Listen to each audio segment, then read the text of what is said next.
peraturan yang disepakati. Jadi kalian nanti menuliskan peraturan apa saja yang dapat menjadi kesepakatan kita bersama, kemudian dijadikan keyakinan kelas. Oke? Jadi silakan ditulis ya di atas papan tulis apa yang menjadi keyakinan kita, silakan ditulis. Oke? Paham? Nah, silakan ditulis. Silakan ditulis. Ya, tidak usah tulis namanya ya nak ya. Naik ada yang tulis bu? Kenapa? Bisa 2 atau 3 keyakinan kelas yang bisa dibuat. 1 bu. Boleh nggak ya? Ya bisa.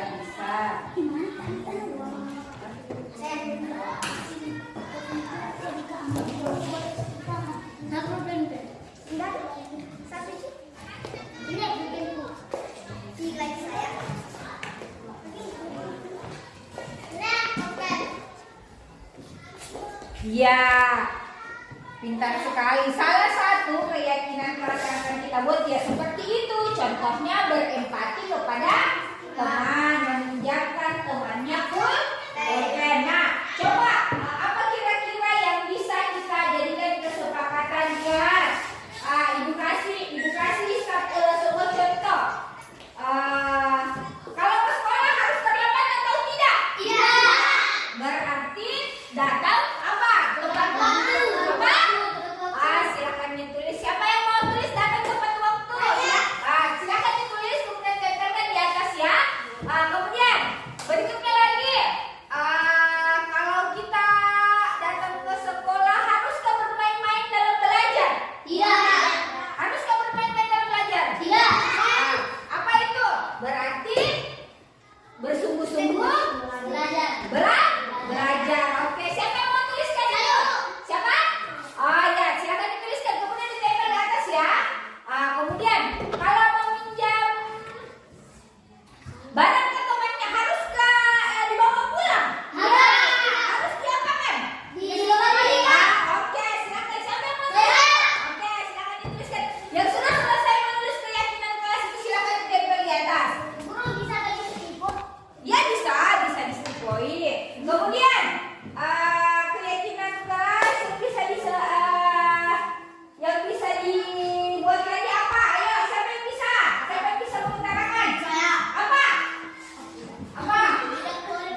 ya.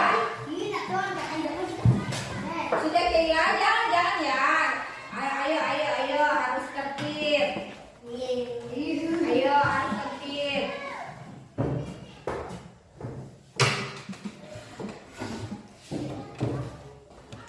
Iya. Nah, sambil Keila menulis keyakinan keras yang Keila buat, Ibu Guru lihat dulu.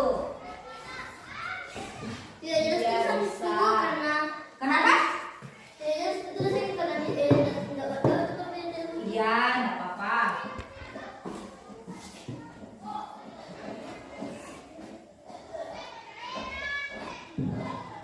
Oke. Sudah Keila? Silakan ditempel di sini. Akan salah. Salah lagi salah. Salah. Oke. Nah, di atas papan tulis ada beberapa keyakinan keras yang sudah ditulis oleh temannya. Nah, kita simpulkan ya keyakinan. Kalian telah menuliskan beberapa keyakinan keras. Nah, mari kita simpulkan ya keyakinan keras. Kelas. Keyakinan keras 3. Oke. Yang pertama kita baca dulu. Tidak boleh bermain-main. Apakah kita bermain-main kalau belajar? Tidak. Oke, kita tulis ya. Bersungguh-sungguh dalam belajar.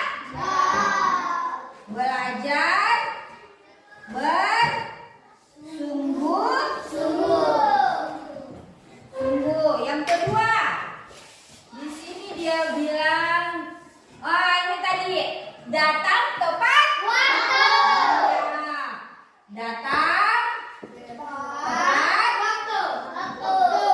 waktu. Kemudian yang ketiga, ada di sini menghargai teman. Iya, menghargai teman. Kemudian ada lagi. Di sini bagus sekali. Dia mengatakan berdoa sebelum dan sesudah. Iya. Berdoa sebelum dan sesudah belajar. Nomor 5. Kita lihat lagi. Ini bagus. Bertanya jika tidak. Oke. Bertanya jika tidak tahu atau tidak mengerti. Tidak mengerti ya. Mengerti. Kemudian yang keenam. Yang keenam apa? Iya ini. Menjaga kebersihan. Ini ada di sini. Menjaga kebersihan. Jadi menjaga kebersihan bukan saja di dalam kelas, tetapi juga di luar kelas. Jadi lingkungan sekolah yang harus dijaga kebersihannya. Kemudian yang ketujuh di sini menghargai teman, tidak boleh ribut, tidak boleh mengganggu teman. Ada di sini. Dia tadi kan berkata belajar bersungguh-sungguh, berarti tidak boleh mengganggu teman ya, berarti harus belajar dengan tertib dan aman. Kemudian ada juga di sini dia bilang, ini bagus ini, mengembalikan barang ke Tempatnya. ya, mengembalikan barang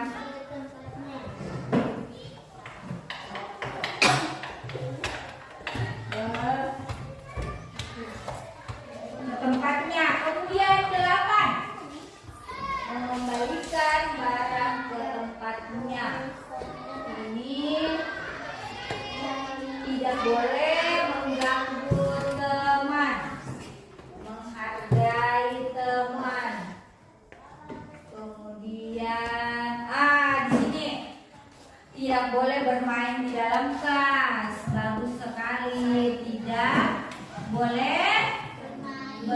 bermain di dalam kelas. Nah, lihat keyakinan kelas yang telah kita buat ini mewakili keyakinan kelas yang telah kalian buat tadi sebelumnya ya. Maka kita akan menyepakati apakah sudah sesuai ke-8 keyakinan kelas ini yang kita buat? Sudah sesuai? Dapatkah kalian menerapkannya dalam kehidupan sehari-hari di sekolah? Coba Agil tidak sopan Agil. Sedangkan keyakinan kelas ada mengatakan bahwa harus menghargai teman dan guru, berarti harus duduk secara sopan. Kemudian Agil tambah ya, karena tadi Agil melanggar 1, berarti kita tambah 1, yaitu bersikap sopan. Jadi 9 adalah bersikap sopan. Nah, ke-9 keyakinan kelas yang telah kita buat ini harus kita pegang teguh sehingga kita dapat menjadi pelajar Pancasila yang memiliki karakter yang kuat. Jadi keyakinan kelas ini tidak boleh dilanggar ya. Harus dilaksanakan dengan penuh rasa tanggung jawab. Oke, ada pertanyaan tentang keyakinan kelas ini? Ada dari kalian yang saya tidak bisa Bu melakukan keyakinan kelas itu? Ada? Ada? Semua sepakat? Sepakat? Setuju dengan keyakinan kelasnya? Setuju? Ada nggak yang tidak setuju? Ayo angkat tangan yang tidak setuju. Yang setuju angkat tangannya. Angkat tangannya. Oke, kita baca kembali ya. Yaitu yang pertama kesepakatan kelasnya belajar bersungguh-sungguh. Kemudian datang tepat waktu. Kemudian 3 menghargai teman. Yang keempat berdoa. Yang kelima. Iya, yang keenam. Yang ketujuh. Yang kedelapan. Yang kesembilan. Iya, betul sekali. Nah, yang ini adalah kesepakatan kelas. Ibu guru jelaskan kembali ya.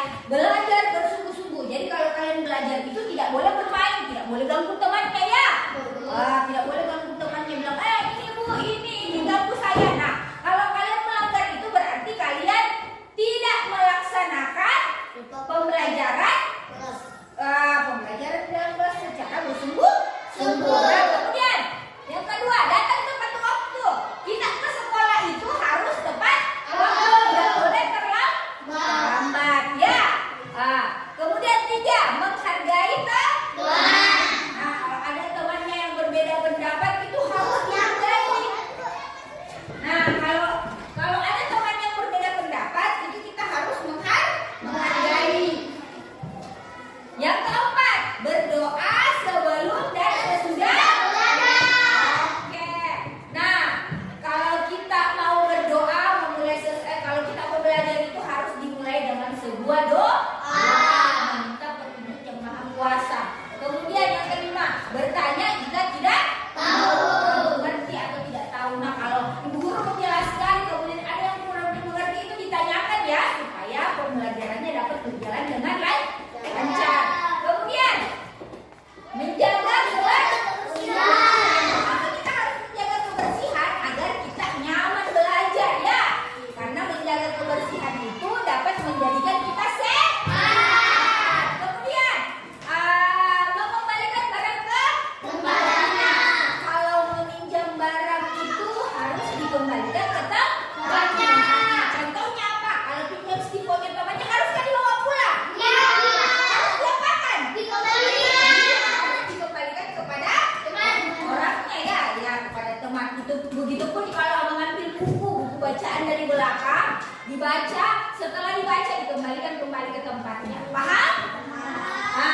Dan ingat, jangan dilanggar. Oke? Paham sampai di sini? Oke, terima kasih. Demikianlah pembuatan kesepakatan kelas pada hari ini. Ibu guru tutup dengan ucapan Alhamdulillahirrabbilalamin. Wassalamualaikum warahmatullahi wabarakatuh.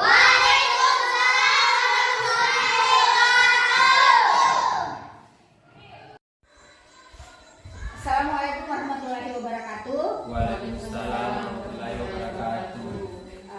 Terima kasih atas kehadiran teman-teman pada kegiatan diseminasi aksi nyata saya untuk modul 1.4 budaya positif.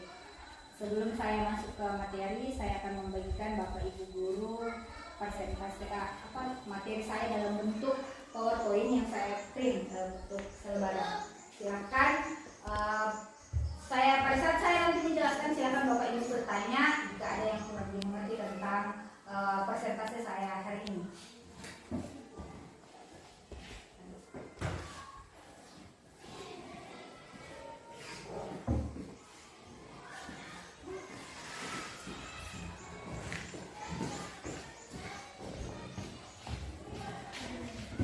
Nah, penyebaran pemahaman dan penerapan pengalaman budaya positif. Pada hari ini saya mempresentasikan tentang desiminasi, penyebaran pemahaman dan penerapan pengalaman budaya positif.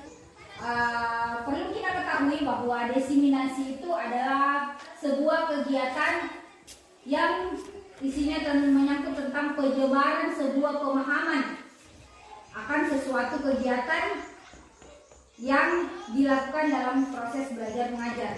Nah, berikut latar belakang dalam mendidik itu kenapa harus ditekankan juga hadirnya budaya positif, karena mengukur suatu kompetensi pada anak itu tidak cukup hanya satu saja, pengetahuannya saja, tetapi harus didukung dengan karakter anak itu tentang budaya positifnya. Maksudnya di sini adalah sifatnya, tanggung jawabnya. Kemudian sekolah harus mewujudkan nilai budaya positif dengan cara menerapkan nilai-nilai keyakinan universal. Adapun yang dapat dilakukan dengan cara membuat keyakinan kelas atau sekolah dengan kesepakatan. Tujuannya adalah, tujuan dari materi saya hari ini atau presentasi saya yaitu mewujudkan murid yang merdeka dan disiplin kuat pada dirinya. Kemudian yang kedua, menumbuhkan budaya positif di sekolah dengan meyakini nilai-nilai universal. Nah, adapun inti dari kegiatan budaya positif ini yaitu mencakup 6, yaitu yang pertama, perubahan paradigma belajar, disiplin positif, kebutuhan dasar manusia, kontrol guru, keyakinan kelas, dan segitiga restitusi. Pembelajaran dengan paradigma. Nah, apa itu pembelajaran dengan paradigma? Pembelajaran ini adalah pembelajaran yang bersifat berdiferensiasi. Maksud dari pembelajaran berdiferensiasi adalah pembelajaran yang sesuai dengan kebutuhan belajar murid. Jadi di dalam kelas itu tidak menutup kemungkinan ada murid yang cepat mengetahui materi pembelajaran, ada juga yang lambat dalam mengetahui materi pembelajaran. Nah, dasar dari berdiferensiasi ini adalah profil pelajar Pancasila, yaitu yang pertama, beriman dan bertakwa kepada Tuhan Yang Maha Esa, berkebinekaan global, gotong royong, kreatif, bernalar kritis, dan mandiri. Kemudian disiplin positif. Disiplin positif di sini yaitu pembiasaan hal-hal baik yang mencakup sikap atau perilaku maupun tutur kata oleh seluruh warga sekolah. Hal ini dapat berdampak bagi perkembangan murid menjadi pribadi yang kritis, mandiri, dan bertanggung jawab. Jadi inti dari disiplin positif itu ada 3, yaitu pribadinya baik, dia dapat berpikir kritis, mandiri, dan bertanggung jawab. Kemudian kebutuhan dasar manusia. Dalam mewujudkan budaya positif itu ada kebutuhan dasar manusia. Kebutuhan dasar manusia ini ada 5, yaitu yang pertama bertahan hidup. Contoh dari bertahan hidup itu yaitu makanan, pakaian, tempat tinggal, keamanan, kesehatan, dan lainnya. Bisa juga menyangkut tentang pekerjaan kita sebagai guru. Kemudian yang kedua yaitu kasih sayang dan rasa diterima, yaitu contohnya berbagi, peduli, kerjasama. Kemudian penguasaan mengenai tentang harga diri, pemimpin, berprestasi, dan sebagainya. Kemudian kebebasan. Kebebasan ini menyangkut tentang mandiri, pengendalian diri, pilihan, dan sebagainya. Kemudian kesenangan. Kesenangan di sini bermain, humor,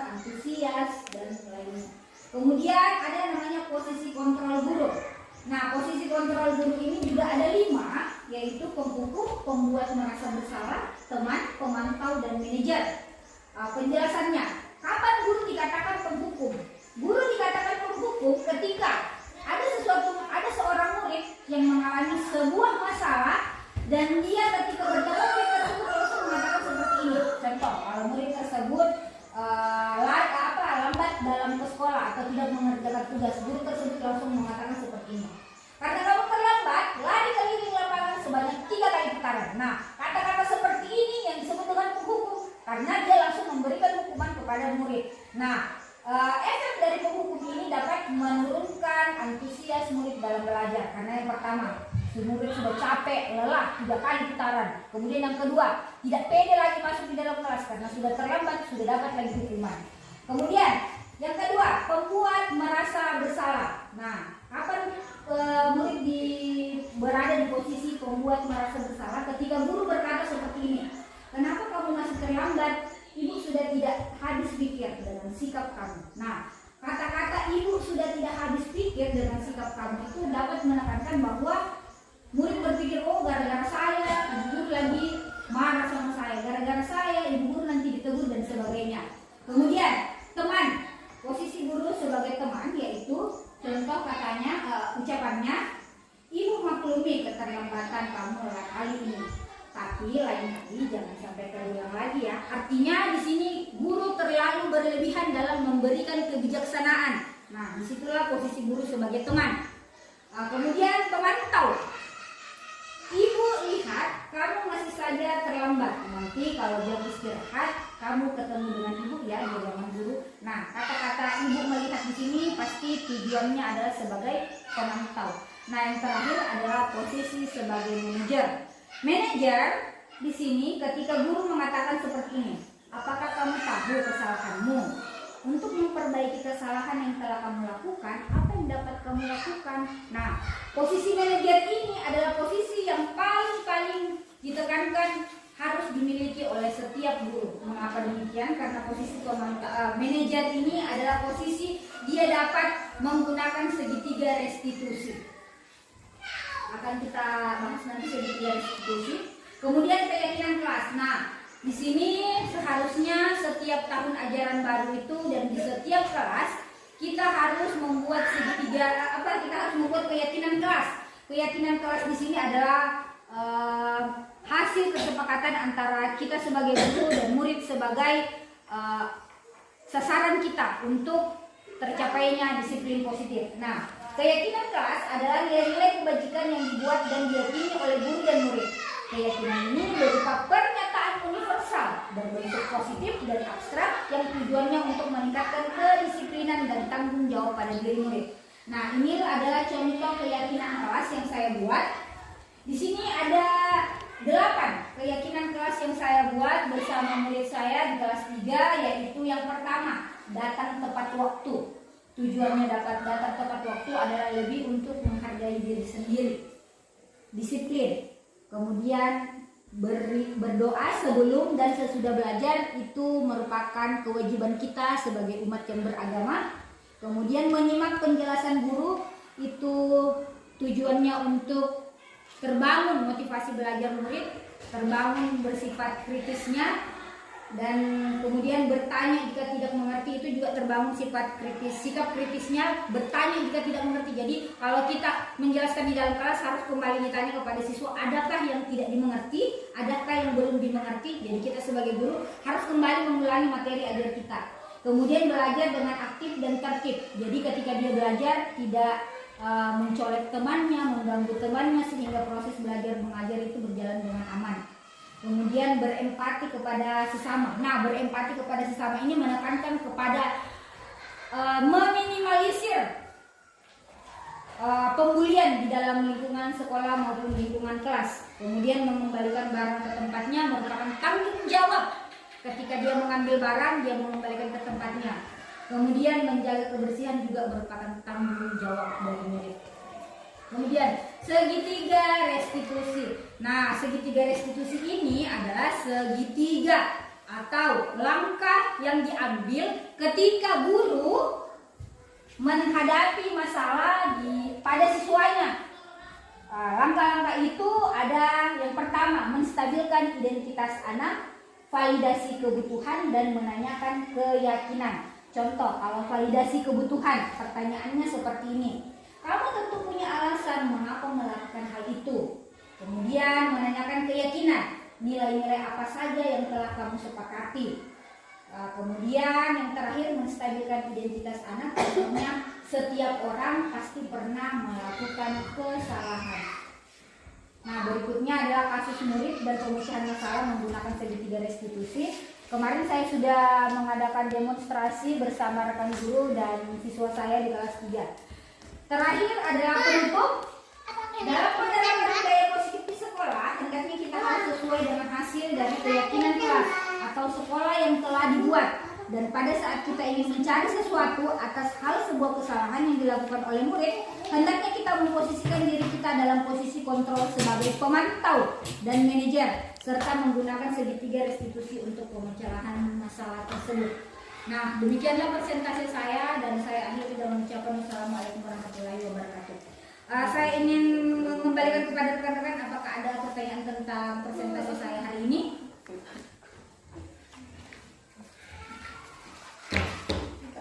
Adakah yang ingin ditanyakan, Pak Irham? Begini Bu, di sini kan ada masalah kasus murid dan pemecahan masalah menggunakan segitiga restitusi. Ibu kan sudah jelaskan tadi bahwa bagaimana itu segitiga restitusi. Jadi kalau masalah pemecahan seperti ini masalah muncul di tentang bullying. Ya, bullying itu kan anak-anak selalu mengejek, ya. Jadi bagaimana cara kita itu kan bullying itu termasuk perundungan, ya. Bagaimana solusinya untuk seperti itu Bu? Karena terkadang anak tidak datang ke sekolah akibat pembulian ini. Terima kasih. Terima kasih, pertanyaan dari Pak Irham sangat-sangat bagus, dan itu merupakan respon yang paling saya tunggu. Pertanyaan dari Pak Irham mengatakan seperti ini. Apa solusi untuk meminimalisir bullying di sekolah? Dengan menggunakan segitiga restitusi. Nah, perlu kita ketahui bahwa di dalam penerapan budaya positif itu ada namanya pembentukan atau kesepakatan keyakinan kelas. Nah, mengapa dikatakan keyakinan kelas? Karena beda dengan peraturan. Peraturan itu sekolah yang buat, guru yang buat. Kalau keyakinan kelas itu kita lempar dulu ke siswa, kemudian siswa yang mengembalikan sama kita peraturan ini Bu, karena banyak begini dalam kelas. Nah, apa hubungannya dengan bullying? Pertama, langkah untuk meminimalisir bullying itu yang pertama, tanamkan pada diri siswa itu rasa empati. Contohnya, ada temannya yang sumbing, temannya bullying. Sumbing. Ada teman yang bodoh. Bodoh. Tanamkan pada siswa bahwa tidak boleh seperti itu. Berempati. Artinya, kasihanlah kalian kepada teman kalian yang memiliki kekurangan. Dengan cara bagaimana? Nah, yang pertama itu, anggap dirimu, posisikan dirimu berada di posisi nyaman, tidak rampal, katakan sumbing, bodoh, dan sebagainya. Nah, yang pertama itu ya, menanamkan pada diri siswa sikap empati. Kemudian yang kedua, kita sebagai guru pemantau. Jadi kalau ada siswa yang melakukan seperti itu, respon dengan cepat. Panggil siswanya. Tanyakan kepada siswanya, apa keuntunganmu melakukan hal itu? Nah, itu kan sudah termasuk segitiga restitusi. Kebutuhan. Adakah keuntunganmu melakukan seperti itu? Nah, kemudian masuk lagi ke terakhirnya. Adakah memvalidasi emosi anak, yaitu kita kembali bertanya, adakah jalan keluar bagi kamu supaya kamu tidak membuli temanmu? Itu ditanyakan kepada siswa. Nah, hal-hal seperti inilah yang harus kita usahakan pada diri kita, yaitu tanamkan pada diri siswa sikap empati. Kemudian yang kedua, posisikan diri kita sebagai pemantau dan manajer di dalam lingkungan sekolah, sehingga pembulian bisa diminimalisir. Mungkin seperti itu. Kembali kepada Pak Irham. Ya. Saya kembalikan kepada teman-teman, masih ada yang ingin ditanyakan tentang materi? Baiklah, terima kasih atas kesempatan yang diberikan kepada saya. Tadi Ibu menjelaskan mengenai disiplin positif, di mana penjelasan itu pembiasaan hal-hal baik yang mencakup sikap atau perilaku maupun tutur kata oleh seluruh warga sekolah. Nah, ini ada hal yang berdampak bagi perkembangan murid seperti pribadi kritis, mandiri, dan bertanggung jawab. Nah, pertanyaan saya mengenai penjelasan Ibu, apakah sanksi yang diterima bagi siswa yang tidak menerapkan disiplin positif dalam lingkungan sekolah? Terima kasih. Terima kasih atas pertanyaan dari Ibu Jumra mengenai yang ditanyakan oleh Ibu Jumra adalah sanksi apa yang dapat diberikan kepada siswa ketika dia tidak dapat mendisiplinkan dirinya atau menerapkan budaya positif, disiplin positif pada dirinya. Nah, kita sebagai guru sekarang kan sudah ada namanya Merdeka Belajar dan Merdeka Mengajar. Nah, ketika kita melakukan kegiatan-kegiatan sehari-hari, disiplin positif itu sangat ditekankan, wajib dilaksanakan. Tetapi ada saja siswa yang sering melanggar dan kita juga merasa berat untuk memberikan sanksi, tidak menutup kemungkinan saya pribadi. Nah, hal apa yang untuk menutupi hal-hal tersebut? Nah, salah satunya adalah yang pertama tadi itu yang saya katakan, yaitu menerapkan pada diri siswa rasa empati. Nah, kemudian yang kedua, kita sebagai guru ketika ada siswa yang tidak dapat melaksanakan disiplin positif, kita sebagai guru memantau. Kemudian mendekati siswa tersebut, apa masalahnya sehingga ia sulit menerapkan ini pada dirinya. Nah, dengan jalan seperti itu mungkin masih ada saja. Hari ini dibijaksanai, besok terulang lagi. Kita sebagai guru kadang merasa risih, kayaknya ini siswa harus dikasihkan sanksinya karena sudah berapa kali nih. Nah, perlu diingat bahwa kekerasan itu tidak menyelesaikan suatu masalah, tetapi kekerasan itu akan menambah masalah.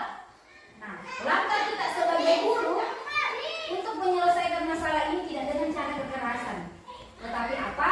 Menjadi tutor dari siswa tersebut, temannya.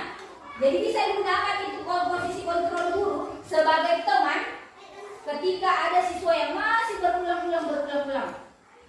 Walaupun toh sudah 3 kali diberikan sanksi, melakukan kesalahan, tetapi masih melakukan kesalahan, 3 kali diberikan kebijaksanaan tetapi masih melakukan kesalahan, kita sebaiknya guru untuk menghindari kekerasan hubungi dia ke rumahnya. Siapa tahu ada hal-hal yang tidak kita ketahui. Siapa tahu juga anak ini tertekan, kita tidak tahu, karena sekarang ini sudah banyak hal-hal yang dapat mempengaruhi model belajar atau model pembiasaan diri pada diri siswa, utamanya kan gadget. Nah, ini yang harus perlu dikontrol. Dan perlu kita juga ketahui bahwa posisi kita sebagai guru itu hanya sebentar di sekolah. Tidak perlu fokus sama satu siswa terus sampai dia pulang sekolah. Luangkan waktunya sebentar. Jika itu tidak cukup, kunjungi dia. Bicara pada diri siswa, kenapa seperti ini nak? Apakah bisa saya bantu? Kenapa terlambat terus nak? Bisakah saya bantu? Apa kendala? Siapa tahu anak ini punya masalah besar di luar sana selain terlambat bangun. Nah, kemudian setelah kita dekati, kemudian hanya itu jawabannya, kita tidak merasa puas, kunjungi ke orang tuanya agar kita terbantu dengan posisi orang tua sebagai orang tua sebenarnya mengontrol anaknya. Jadi jangan kita terlalu berat bahwa harus saya pukul ini anak sudah selesai masalah. Jangan. Penyelesaian masalah itu tidak melalui kekerasan tetapi melalui pendekatan, itu yang paling utama. Saya kembalikan kepada Ibu Jumra. Atau masih ada dari teman-teman yang ingin bertanya lagi tentang budaya positif, definisi tentang budaya positif yang hari ini saya paparkan. Perlu juga kita ketahui bahwa pembelajaran dengan paradigma baru itu juga mempengaruhi penerapan budaya positif. Nah, kenapa? Karena Bapak Ki Hajar Dewantara menekankan bahwa pembelajaran itu dimulai dari memerdekakan murid dalam menggapai cita-citanya. Memerdekakan maksudnya di sini adalah kita sebagai guru tanya dulu itu siswa, kenapa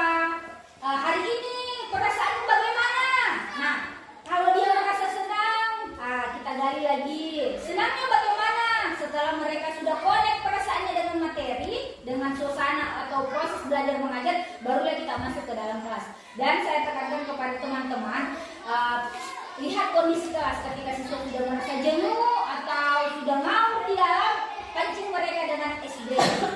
Ice breaking itu sangat banyak, bisa membangkitkan nalar berpikir kritis siswa, bisa juga menjalin kerjasama di dalam kelas, bisa juga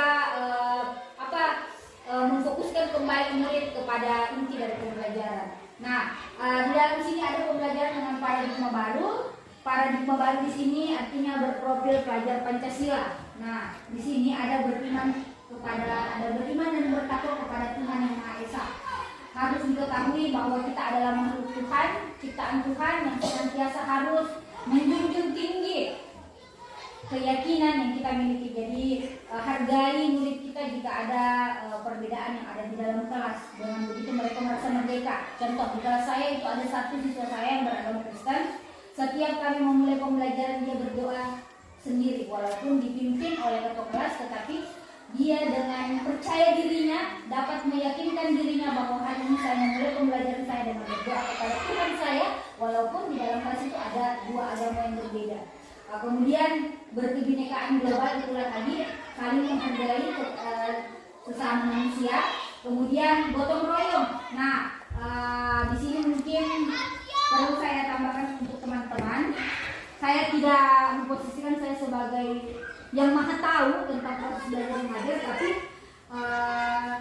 kiranya teman-teman juga bisa membudidayakan di dalam kelas itu kerjasama kelompok. Jadi rajin-rajin kita kasih bentuk siswa dalam bentuk kelompok. Di situ juga bisa dilihat budaya positifnya. Apakah dia menghargai pendapat temannya, kemudian apakah dia dapat bernalar kritis, apakah dia sopan santun ketika dia mengutarakan pendapatnya, bahasanya dari situ, kemudian gaya bicaranya, mimiknya, kemudian kerjasamanya juga dapat dinilai ketika dia bergotong royong, kemudian kreatif pada saat dia berkolaborasi bersama temannya. Biasa itu ada pembeda-pembeda dari kelompok satu dan kelompok dua.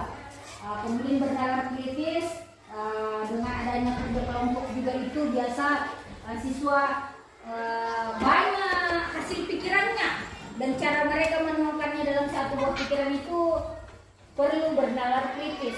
Nah, itu ya yang dipancing dalam kegiatan pembelajaran kelompok. Kemudian mandiri. Nah, ketika kita memeriksa pekerjaannya siswa itu secara otodidak, contohnya tugas satu-satu, setiap siswa itu lihat jawabannya, bandingkan dengan temannya.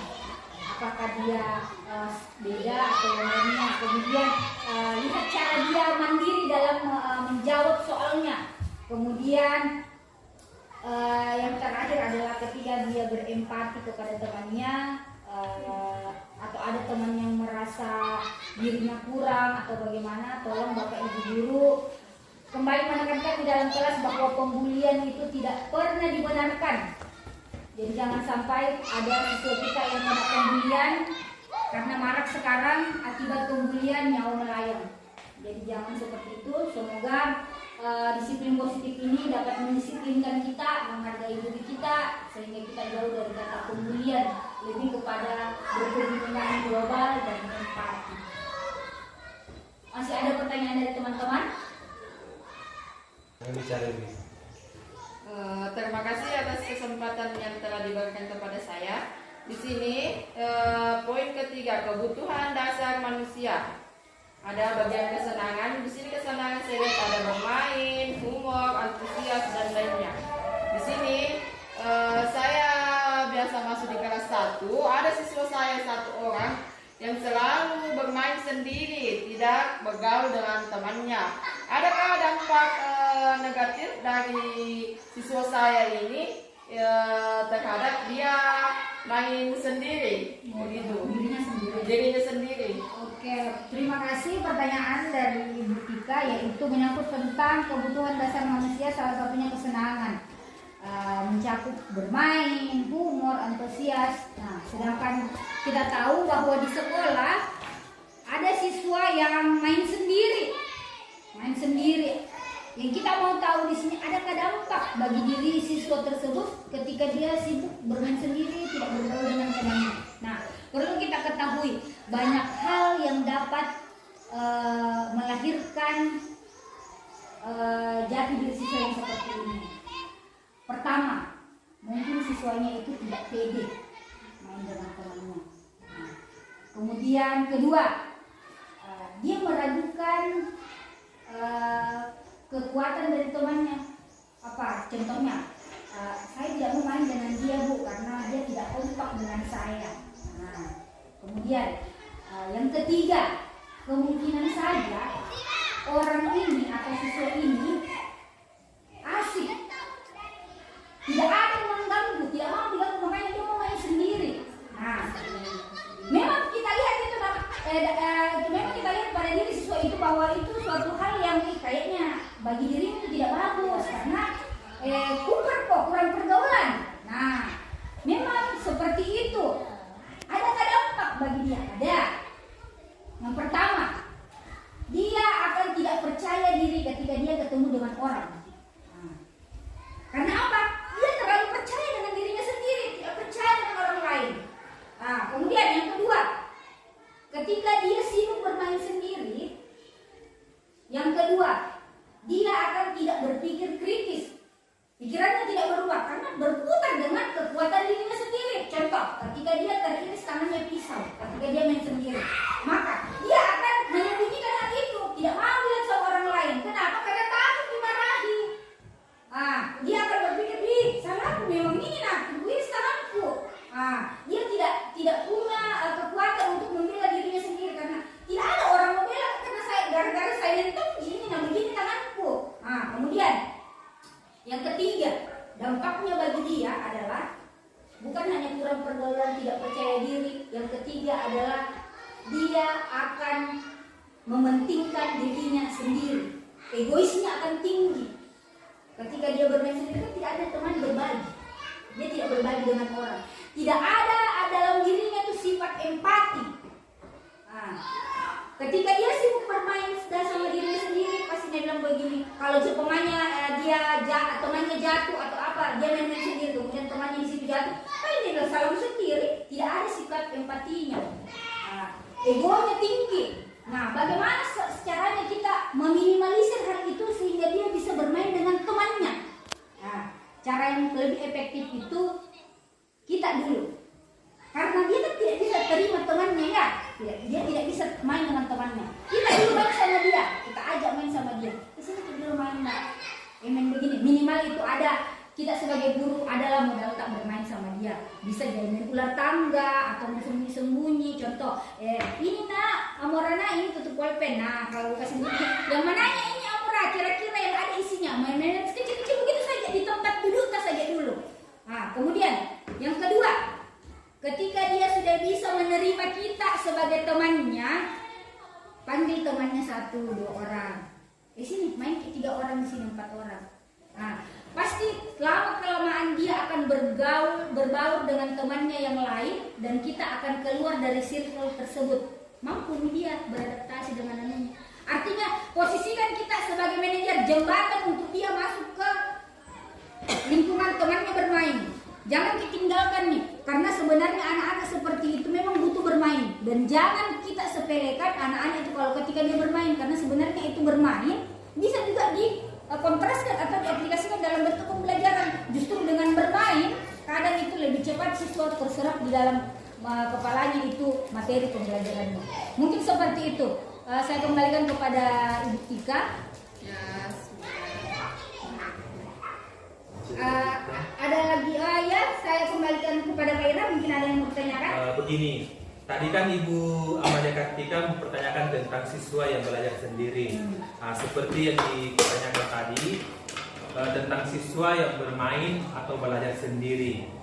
Itu kan terdapat ada namanya dampak negatifnya atau bagaimana egoisnya sendiri, dia akan muncul sendiri cara bermainnya. Jadi apakah ada kaitannya dengan pembelajaran dengan paradigma baru? Oh, jelas. Nah, karena ini paradigma baru, bahwa artinya di sini bahwa paradigma baru berarti murid belajar sesuai dengan kebutuhannya. Nah, itulah mungkin ada kaitannya ini antara yang siswa yang belajar sendiri atau bermain sendiri dengan yang dimaksud dengan paradigma baru. Iya. Ya, terima kasih. Terima kasih atas pertanyaan dari Pak Irfan, yaitu adakah keterkaitan antara tadi di sini salah satunya yaitu kebutuhan dasar manusia, salah satunya bermain sendiri dengan pembelajaran dengan paradigma baru. Jelas ada kaitannya. Nah, kita lihat ketika siswa tersebut bermain sendiri, tidak ada kolaborasi di dalamnya. Nah, sedangkan di sini ada namanya berkebinekaan global, bergotong royong di pembelajaran berparadigma baru. Nah, itu kan problem pelajaran Pancasila itu kan salah satunya menekankan adalah kolaborasi, gotong royong. Nah, ketika siswa itu belajar sendiri, siapa mau teman gotong royong? Nah, seperti itu. Jadi artinya ketika siswa belajar sendiri itu bukan artinya dia minder. Mungkin untuk masuk ke circle temannya itu dia kurang pede. Itulah tadi alasan-alasannya. Nah, kenapa ini pembelajaran siswa tersebut harus diajak untuk masuk ke dalam lingkungan temannya agar dia dapat bergotong royong dengan temannya ketika mendapat masalah. Bukan hanya dia sendiri yang punya itu masalah, bisa ada orang lain yang berbagi berbagi. Dan yang kedua, kenapa siswa tidak diharuskan menerapkan pembelajaran dengan paradigma baru, salah satunya bergotong royong, supaya siswa itu ada empatinya. Ada empatinya. Kemudian dia dapat kreatif. Kan kalau satu kelompok itu tidak mungkin satu di pemikiran, pasti banyak. Akan kreatif memadukan semuanya sehingga dia dapat berpikir kritis. Nah, itulah mengapa sekarang dijauhkan kita atau kita diwajibkan untuk mengenali sesuatu sesuai dengan kebutuhannya atau berdiferensiasi agar kita tahu. Nah, ini siswa pelek sendiri terus boleh main karena dia tidak mau disakiti. Tidak mau untuk dia berbagi. Ini siswa tidak mau merepoti temannya. Nah, itulah yang harus digali sehingga pembulian bisa terminimalisir. Jangan sampai siswa main sendiri, temannya bilang, main sendiri, ada main sendiri. Nah, akhirnya tertanam pada dirinya, dibully kak, lebih baik saya main sendiri. Nah, begitu. Jadi pembelajaran paradigma baru ini memang menekankan bermain, tetapi tidak bermain sendiri. Kenapa? Karena kalau dia bermain sendiri akan banyak hal-hal negatif yang masuk, utamanya egonya. Karena ego itu tidak akan membangun kolaborasi, tidak akan membangun berpikir kritis, dan tidak akan membangun empati. Ketika kita sendiri, posisi kita sendiri pasti kalau semuanya tidak ada orang lain, pasti kita bilang urusan bukan. Nah, intinya seperti ini. Ada itu sesuatu hal yang bisa kita masuki, ada juga sesuatu hal yang tidak bisa kita masuki. Nah, seperti itu. Tetapi inti dari pembelajaran berdiferensiasi ini adalah pembelajaran berpihak kepada murid yang menekankan profil pelajar Pancasila. Salah satunya adalah nilai gotong royong. Karena kalau kita gotong royong itu pasti ada nilai empati, kolaborasi, berpikir kreatif, menghargai orang lain itu pasti hadir di dalam itu. Nah, mungkin ada pertanyaan lagi dari teman-teman. Ibu Rizka. Terima kasih atas kesempatan yang diberikan kepada saya. Di sini yang ingin saya tanyakan yaitu masalah keyakinan kelas. Di sini keyakinan kelas yang Ibu buat bersama siswa Ibu kan ada 8 poin. 8 poin, dan ini yang ingin saya tanyakan di sini, apakah ke-8 pokok itu tidak terlalu banyak untuk siswa Ibu? Apakah siswa Ibu dapat menerapkannya ke semua keseluruhan? Terima kasih, cukup itu saja. Baik, panjangnya itu. Nah, terima kasih atas pertanyaan dari Ibu Rizka. Ibu Rizka menanyakan bahwa keyakinan kelas yang saya buat ini ada 9. Keyakinan kelas yang saya buat ini ada 9. Apakah siswa saya mampu untuk menerapkannya di dalam kelas? Nah, kita lihat bahwa salah satunya adalah datang tepat waktu. Kemudian saya bacakan dulu ya sampai ke 9-nya, yaitu datang tepat waktu, belajar sebelum dan sesudah, kemudian menyimak penjelasan guru, kemudian bertanya jika tidak mengerti, belajar dengan aktif dan tertib, kemudian berempati kepada sesama, kemudian mengembalikan barang ke tempatnya dan menjaga kebersihan. Nah, memang poinnya terlalu banyak, tetapi saya rasa kedelapan inti ini adalah pokok-pokok atau garis merah yang harus benar-benar diterapkan di sekolah. Nah, yang pertama, datang tepat waktu. Kenapa saya terapkan datang tepat waktu? Karena HP dapat mengganggu keterlambatan siswa untuk datang ke sekolah. Kita tidak tahu, orang tua juga tidak mungkin mengontrol anaknya 24 jam. Nah, bisa saja siswa tidak menutup kemungkinan siswa akan datang terlambat ke sekolah. Nah, kemudian yang kedua, berdoa sebelum dan sesudah belajar. Nah, kenapa harus diterapkan ini di dalam kelas? Kita perlu menekankan bahwa meyakinkan diri untuk masuk menerima pembelajaran itu harus dibarengi dengan doa. Nah, makanya saya menerapkan bahwa berdoa sebelum dan sesudah belajar. Dan ketika kita sesudah belajar itu harus kita berucap terima kasih kepada Tuhan bahwa kita sudah melaksanakan salah satu ibadah, yaitu salah satunya menuntut ilmu. Nah, kemudian kenapa juga belajar sebelum dan sesudah? Karena kita merupakan umat Tuhan yang Maha Kuasa, butuh tuntunan, butuh petunjuk dari Tuhan. Jadi kita harus meminta dulu petunjuknya sebelum kita memulai hari kita. Nah, kemudian berikutnya menyimak penjelasan guru. Nah, kadang itu kita di dalam kelas sementara kita menjelaskan, sibuk juga di bawah yang menjelaskan itu siswa. Tidak menutup kemungkinan setiap kelas ada seperti itu. Nah, hal-hal itu yang harus diminimalisir. Kenapa? Karena kalau kita menjelaskan, jangan sampai hasil penjelasan tak sia-sia di bawah. Jadi harus diterapkan untuk terlahirnya berpikir kritis. Kalau dia menyimak penjelasan guru, tentu kita lempar kembali ke bawah. Apakah sudah mengerti? Tidak, Bu. Iya, Bu. Nah, makanya dia harus bertanya jika tidak mengerti. Ketika dia sudah sampai di fase ini, bertanya jika tidak dimengerti. Ketika dia mengerti atau bahkan tidak mengerti, pasti ada tumpang tindihnya. Ketika dia tidak mengerti, dia pasif. Ketika dia mengerti, dia akan aktif. Nah, hal-hal ini yang harus dilihat di dalam kelas. Ketika siswa tidak bertanya jika tidak mengerti, maka kita sebagai guru harus kembali menjelaskan apa yang menjadi alasannya sehingga dia tidak mengerti. Nah, ketika siswa kita sudah mengerti, akan lahir belajar dengan aktif dan tertib. Nah, muncul ilmu belajar dengan aktif dan tertib. Nah, ketika siswa mengerti, pasti itu aktif dan tertib. Nah, tidak menutup kemungkinan walaupun siswa kita sudah memahami pembelajaran kita, pasti masih ada gaduh. Nah, itu yang mau diminimalisir amannya kelas. Sehingga kita harus menerapkan bahwa belajar dengan aktif dan tertib. Nah, kemudian berempati kepada sesama. Tidak menutup kemungkinan di dalam kelas ada yang lambat berpikirnya atau bahkan ada yang lupa bawa pulpen. Nah, di situ kita harus menanamkan pada diri siswa bahwa harus dikasihan dia teman tak empati. Jangan hanya kita yang mau dimengerti. Ketika ada temannya yang lupa atau sakit, itu bisa diadakan kunjungan ke rumah temannya. Ketika siswanya lupa membawa pulpen, dipinjamkan pulpennya. Nah, itulah salah satu berempati kepada sesama. Nah, kemudian mengembalikan barang ke tempatnya. Banyak siswa itu meminjam barang temannya, contoh stipo.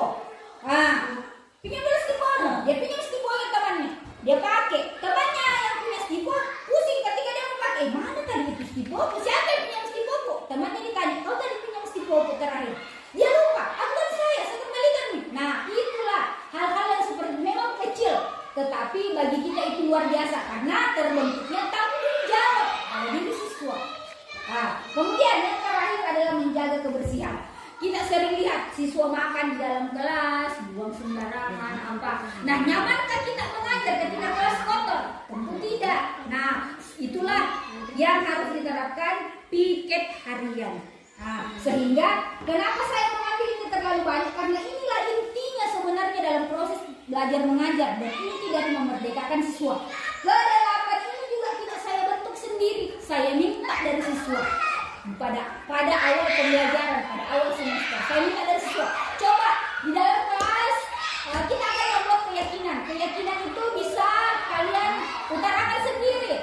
Seperti yang bagaimana itu keyakinan kelas yang kalian minta, yang kalian mau terapkan. Oh, begini Bu, ada temanku Bu yang sering coret-coret. Nah, kita akan bahasakan nanti. Nah, bahasanya itu ya seperti ini. Nah, saya kembalikan kepada Ibu Rizka. Saya kembalikan kepada Ibu Rizka, bagaimana? Sudah bisa.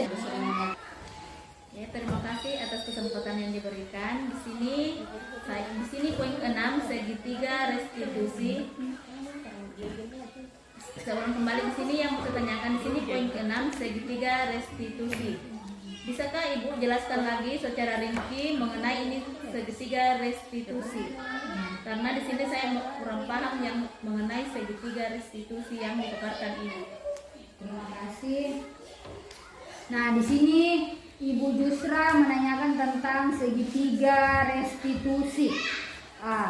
Segitiga restitusi di sini merupakan langkah-langkah yang diambil oleh guru untuk menyelesaikan sebuah masalah. Contoh, di sini memvalidasi kebutuhan, menanyakan keyakinan, dan menstabilkan identitas. Nah, ketika siswa mendapatkan suatu masalah, jangan kita langsung tanya, kenapa kok begini? Nah, suatu masalah timbul karena adanya penyebab, adanya sesuatu yang mendasarinya. Contoh, ketika siswa itu terlambat, tidak mungkin dia datang terlambat kalau tidak ada alasan yang lain. Bisa saja alasannya bangun terlambat, kemudian dia jalan kaki, kemudian disuruh ke orang tuanya, adakah kegiatannya sebelumnya itu sehingga dia dapat terlambat ke sekolah. Nah, di segitiga restitusi ini adalah langkah-langkah untuk menyelesaikan masalah. Yang pertama, kita harus memvalidasi kebutuhan murid dengan menanyakan. Contoh kalimatnya, kamu tentu punya alasan mengapa melakukan hal itu. Yang kedua, adakah cara yang lebih efektif untuk mendapatkan apa yang kamu butuhkan? Nah, ketika murid itu terlambat ke sekolah, kita tanyakan, apa alasannya? Kenapa dia lambat ke sekolah? Nah, pasti sesuatu kesalahan itu ada yang mendasarinya. Ya, itulah yang dimaksud dengan validasi kebutuhan. Nah, kemudian berikutnya menanyakan keyakinan. Di dalam kelas saya itu kan sudah ada keyakinan kelas. Ketika ada seseorang siswa melanggar keyakinan kelas yang telah kita sepakati, pasti saya akan kembali bertanya kepada dia, nilai-nilai apa saja yang telah kita sepakati. Contoh kalau terlambat, pasti dia akan mengatakan tertib, yaitu harus datang tepat waktu. Nah, inilah yang ditanyakan keyakinannya. Kenapa bisa kamu datang terlambat? Apa alasannya? Nah, ketika kita sudah mendapatkan alasannya, saya Bu datang terlambat karena bangun terlambat Bu, tadi malam saya tidur terlambat sehingga bangun juga terlambat. Itulah yang bisa dikatakan menanyakan keyakinan. Karena apa kebutuhan? Setelah kebutuhan ada keyakinannya. Apa yang menyebabkannya? Karena saya itu bangunnya terlambat Bu. Dan kita kembali bertanya kepada dia, nilai-nilai apa yang telah kamu yakini di dalam kelas? Adakah nilai yang kamu langgar? Pasti dia sudah tahu karena dia sendiri yang buat itu keyakinan kelas. Salah satunya adalah datang tepat waktu. Nah, berikutnya